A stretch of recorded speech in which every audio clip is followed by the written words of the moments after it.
Salut famille, j'espère que vous allez bien. Voilà, c'est Charlie Parker Fraternité.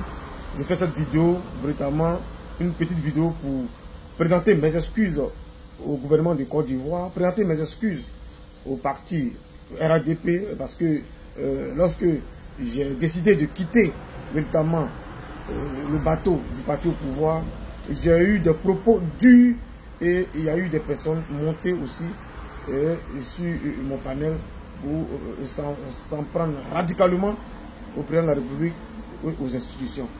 Voilà, je présente ici mes excuses, je demande pardon, voilà, parce que j'ai le droit et le devoir, même si je ne suis pas d'accord avec mes frères du RADP, j'ai le droit véritablement de protéger ma nation, j'ai le droit véritablement voilà, de protéger les institutions de la Côte d'Ivoire.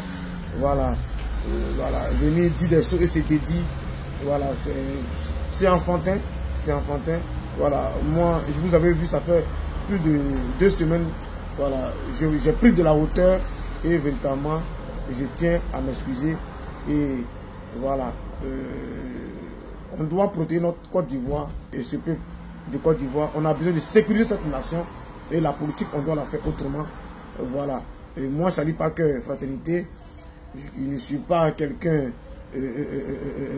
d'irrespectueux et cela a existé parce que vraiment j'étais très en colère, sur beaucoup de situations voilà, au RADP me concernant, voilà, et c'est la colère qui m'a poussé véritablement à être véritablement radical et très dur, et véritablement je présente mes excuses, je demande pardon, voilà, au président de Alassane Ouattara et tous ceux qui aiment le président Alassane Ouattara. Voilà, si aussi j'ai frustré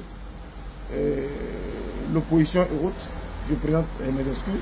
Voilà, mais moi, je ferai désormais la politique autrement. Voilà, Dieu est amour, aimons-nous vivants. Maintenant, partagez la vidéo, partagez pour débloquer ma page. Abidjan, fais des choses justes. Je dois venir dire la vérité, que véritablement le pouvoir a raison.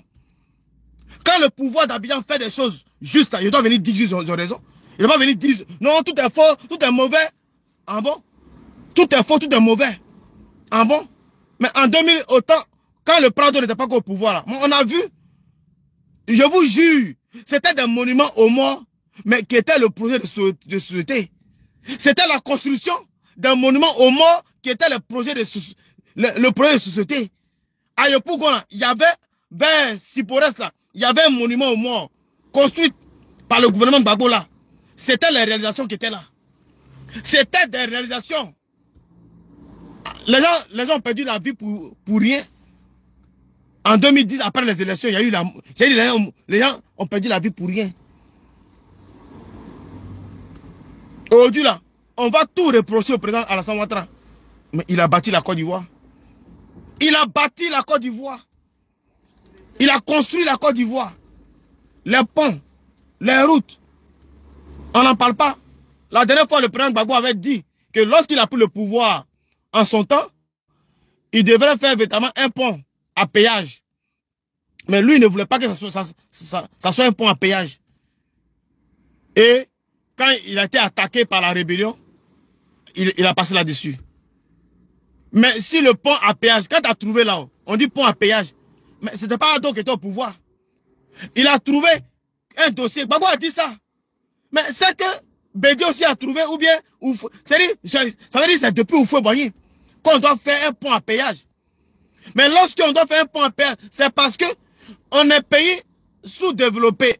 Et lorsqu'on va faire un pont, un pont qui ne soit pas à péage, mais l'État, va s'affaiblir financièrement. Et donc, c'est indéniable. C'est forcément un pont à péage. Ça, c'est obligé. Ici en France, moi, je vais à Meaux. Mais Meaux là-haut, c'est Île-de-France. Moi là, je vais à Meaux. C'est-à-dire, Meaux là-haut, c'est dans le 77. Dans même 77 là-haut, je quitte à Bussy-Saint-Georges. Je dois aller à Meaux. Mais Meaux là, il y a un pont à péage. Je paye 2,40 €. Je paye 2,40 €. C'est dans même Île-de-France là. C'est pas comme si je m'en vais à Lille ou bien je vais à Reims. J'ai dit, dans même Île-de-France là. Et puis, Quand tu veux aller encore du côté du 78, hein, il y a un pont à péage encore là-bas. En allant vers Saint-Germain, si je me rappelle bien, il y a un pont à péage. J'ai passé par là, j'ai payé. En allant à Meaux, il y a un pont à péage qui est là. Donc quand le président Gbagbo a dit que lui, il a vu ça dans le carton, et puis il a banalisé parce que lui, il voulait pas un pont, il voulait un pont à péage vers Azopé. Donc c'est Azopé qui n'a qu'à payer. C'est-à-dire, c'est Azopé là-haut. Azopé là-haut. Les habitants d'Azopé, eux n'ont qu'à payer. Ils n'ont qu'à payer pont. Azopé où il n'y a pas de travail là, eux n'ont qu'à payer pont. Mais à Abidjan là, où les gens trouvent le travail facilement, ils ne doivent pas payer pont. Donc, moi je trouve ça, c'est-à-dire j'analyse quoi, je trouve ça bizarre. Le président Ado a construit ces stades-là que le président Alassane Ouattara a mis en place en Côte d'Ivoire. Ça rend beau la Côte d'Ivoire. Ça rend joli la Côte d'Ivoire. Les infrastructures, on ne peut même pas critiquer Ado dedans. Vous avez vu, le président Gbagbo a parlé, il n'a pas critiqué. On ne peut pas critiquer ce que Ado a fait de façon méthodique. On ne peut pas. Voilà. En matière d'infrastructure, on ne peut pas critiquer. On peut que dire, non, je devais faire, mais je n'ai pas fait parce que tant. Et aujourd'hui là,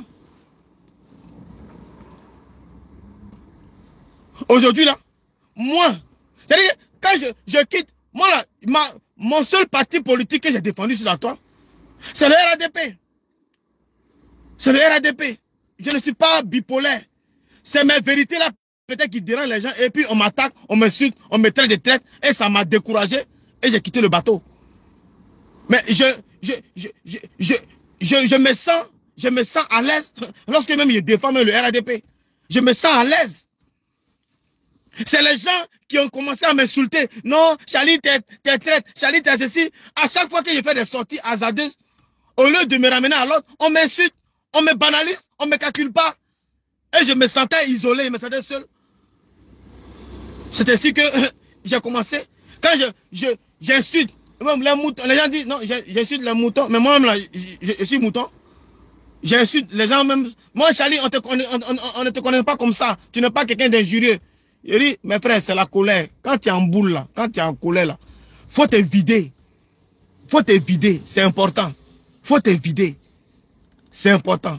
Parce que je ne pense pas que le président Alassane Ouattara va envoyer des gens pour m'insulter. Je ne pense pas que le président Alassane Ouattara va envoyer des gens pour me faire du mal. Je ne pense pas. Mais, des choses arrivent. Des choses arrivent. Il faille que véritablement on puisse prendre de la hauteur.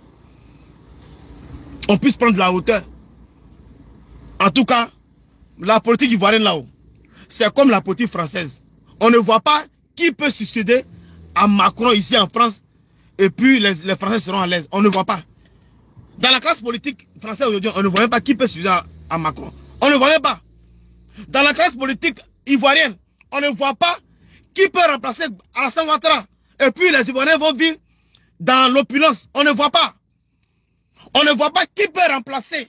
Qui pourra remplacer Ado. Et puis les Ivoiriens seront dans l'opulence. Ça n'existe pas.